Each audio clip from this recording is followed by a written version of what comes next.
Thermodynamics. आज नई unit start करने वाले हैं फिजिकल केमिस्ट्री की क्वांटम मैकेनिक्स। क्वांटम मैकेनिक्स या क्वांटम यांत्रिकी इसमें थी ये अपने थे बीएससी फाइनल ईयर में, बीएससी फर्स्ट ईयर में।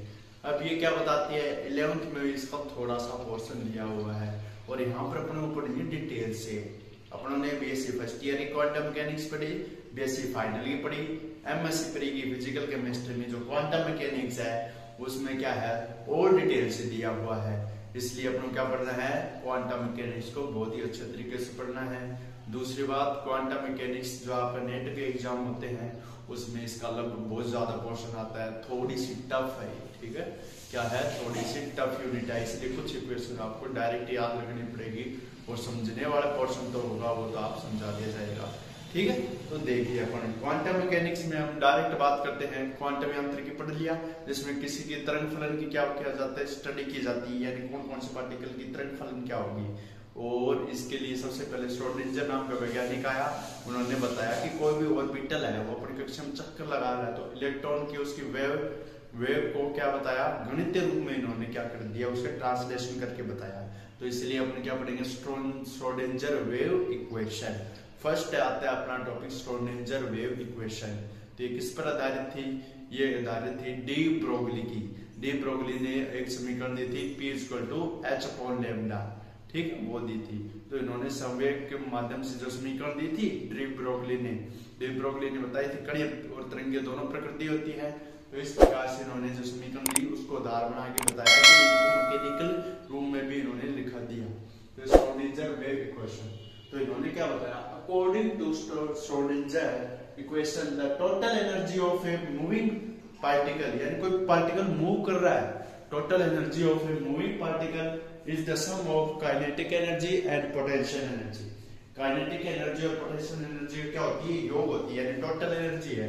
मेरे पास कोई पार्टिकल है, उसकी मैं जो एनर्जी दी उसमें काइनेटिक और पोटेंशियल एनर्जी दोनों शामिल है।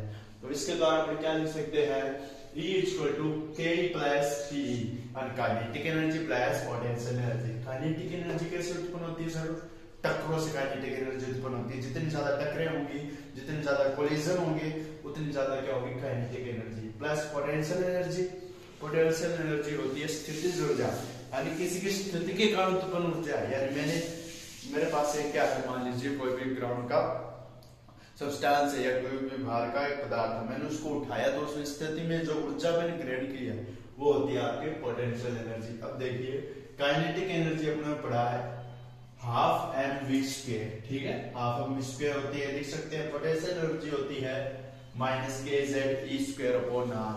ये अपनों किससे निकाली है, ये अपनों ने पढ़ा था, अभिकृत पढ़ा था ना, बोर अभिकृत, नील्स बोर, उसने पोटेंशियल एनर्जी बताई थी, वो यहाँ पर इलेक्ट्रॉन के लिए वो ली गई यहाँ पर। अब देखिए यहाँ पर V पोटेंशियल एनर्जी माइनस में क्यों लिया, अगर मैं माइनस पोटेंशियल एनर्जी माइनस में करता हूँ तो kZ पॉजिटिव आएगा, अगर इसको प्लस में करता हूँ तो ये क्या आ जाएगा, नेगेटिव आ जाएगा। अब देखिए समीकरण 1 में मान रखने पर, समीकरण 1 ये है, मान रखा है, काइनेटिक प्लस पोटेंशियल दोनों इक्वेशन रखी, काइनेटिक 1/2 ½ mv² प्लस, तो प्लस और माइनस यहाँ पर था, प्लस माइनस क्या हो गया, माइनस, तो ½ mv² - kZ²/r हो गया। इसके बाद उन्होंने क्या किया, इतनी इक्वेशन बनाई, इस इक्वेशन को अपन क्या कर देंगे, भगवान कसम बड़े वाले डब्बे में पैक कर देंगे। कौन से डब्बे में, बड़े वाले डब्बे में। अब इस समीकरण 4 में अपन क्या लिखेंगे, अब डी ब्रोगली भाई साहब को बुलाएंगे। डी ब्रोगली भाई साहब क्या करेगा, अपनी इक्वेशन देके चला गया, बोला P = h/λ। h Planck constant है, लैम्डा क्या है, वेवलेंथ है, और P क्या है, मोमेंटम है, और P अपन को पता है क्या होता है, मास इनटू वेलोसिटी। तो mv = h/λ। अपन को पता है इनका स्क्वायर करना पड़ेगा, क्यों, क्योंकि अपन को ऐसी इक्वेशन बनानी है आप स्क्वायर जैसी, तो अपन इसका स्क्वायर कर देंगे तो mv² = h²λ²। समीकरण नंबर क्या दे देंगे, 5 दे देंगे। अब अपन क्या करना है, जो इस समीकरण आ गई है उसकी तुलना करनी है, अपने को क्या करनी है, तुलना करनी है। तो तुलना के लिए अपन क्या करेंगे, ये देखिए mv² = h² energy h² / 2m λ²। समीकरण नंबर 7 नाम दिया। इसके बाद अपन को क्या करना था, समीकरण 7 नाम देने के बाद जो काइनेटिक एनर्जी है उसकी वैल्यू अपने पास है, पोटेंशियल एनर्जी की वैल्यू अपने पास है, तो अपन को क्या करना है, E equal to kinetic energy plus potential energy. समीकरण 1 में क्या रखेंगे, वैल्यू रखेंगे, तो वैल्यू रखेंगे तो E equal to s square upon 2m upon lambda square, kinetic energy value आई थी, और ये पोटेंशियल एनर्जी थी -kz E square upon r। इसके बाद अपन क्या करना है, जो s स्क्वायर और लैम्डा स्क्वायर है वो E, जो E है उसको क्या करेंगे अपन पॉजिटिव कर देंगे, इधर जाएगा तो प्लस में आएगा, तो E plus kz E square upon r। इसके बाद अपन जो लैम्डा स्क्वायर है, यानी अपन लैम्डा स्क्वायर का मान चाहिए, तो अपन क्या करेंगे 1 अपॉन लैम्डा स्क्वायर बाहर निकाल देंगे, और 2m है जो इसके बाद में है वो चला जाएगा गुणा में, और जो इसके गुणा में वो चला जाएगा भाग में, तो 2m upon s square E plus kz E square upon r। ठीक है, ये आता है इसका लिख के सामने। अब इसके बाद क्या रखेंगे अपन, अवकलित समीकरण रखेंगे, x एक्सिस की तरंग समीकरण, वो कौन सी, गति है, तो इसमें क्या आएगा d square sin plus dx square plus 4 pi square lambda square sin equal to 0, ये आएगा। इसके बाद अपन को क्या करना है, कुछ और इक्वेशन करनी है, वो देखिए किस प्रकार से होगी। अपन ने लैम्डा मान रखना है, लैम्डा मान अपने पता था 1 अपॉन लैम्डा स्क्वायर था 2m square s square E square plus kz E square upon r। अब इसमें क्या रखेंगे, इसमें वैल्यू रख देंगे, ये वैल्यू रख दी, तो 4 पाई स्क्वायर इनटू 2m कितना हो गया, 8 pi square upon s square. Step में अपने साथ रहिए गाइस, अलग मत हो जाना, थोड़ी सी बड़ी इक्वेशन है, तो d square sin plus 8 pi square m upon s square E plus kz square sin equal to 0। अब अगर मैं पोटेंशियल एनर्जी को पॉजिटिव रखता हूं तो क्या हो जाता है, -kz स्क्वायर आ जाएगा, अगर पोटेंशियल एनर्जी नेगेटिव है तो प्लस का आ जाएगा। अब इसमें क्या करना है, d square sin 8 pi square m, यहाँ पर क्या आएगा m लगा लीजिए, m upon s square E minus sine. अब इसकी जगह में क्या रख दिया, v रखा है मैंने, किसमें, पॉजिटिव v था, पॉजिटिव नेगेटिव v क्या हुआ, नेगेटिव, तो नेगेटिव आने के बाद मैंने क्या रखा, पोटेंशियल एनर्जी को v मान दिया, sin इक्वल टू 0।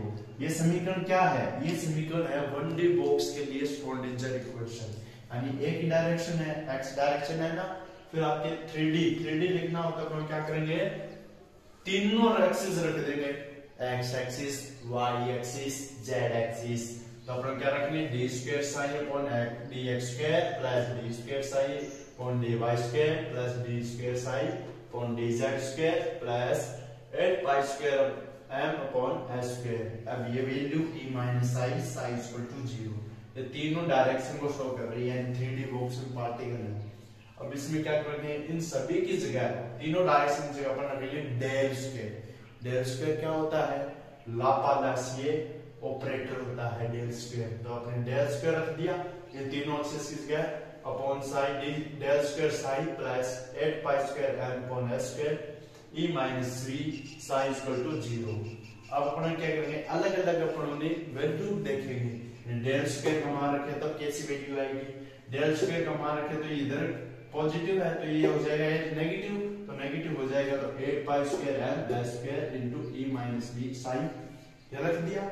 अब दूसरा तरीका क्या है, s स्क्वायर का मान भी रख सकते हैं, तो s स्क्वायर को इधर ले आए, s स्क्वायर आ जाएगा इसके, ठीक है, s स्क्वायर आ जाएगा, इधर लाऊंगा तो ये गुणा में चला जाएगा, ये भाग में चला जाएगा, अरे नेगेटिव और पॉजिटिव बनाना है मेरे को, 8 स्क्वायर, तो ये तो ऊपर चला जाएगा और ये नीचे चला जाएगा, तो 8 square 8 pi square m del square sine, ये दोनों गुणा में है, ये गुणा में मान लीजिए, ठीक है, और e माइनस v साइन, ठीक है, इसके इक्वल आ जाएगा 0, तो हटा दिया ना अपन ने, 0 के इक्वल को इधर ले गए, तो ये एक इक्वेशन ये बन जाएगी। इक्वेशन बन रही है अलग अलग न्यूमेरिकल के लिए इक्वेशन बन रही है, कितने तरीकों से लिख सकते हैं, कुछ और तरीके आते हैं। इसके बाद आता है अपने हैमिल्टोनियन ऑपरेटर, थोड़ा सा वो भी देखिए।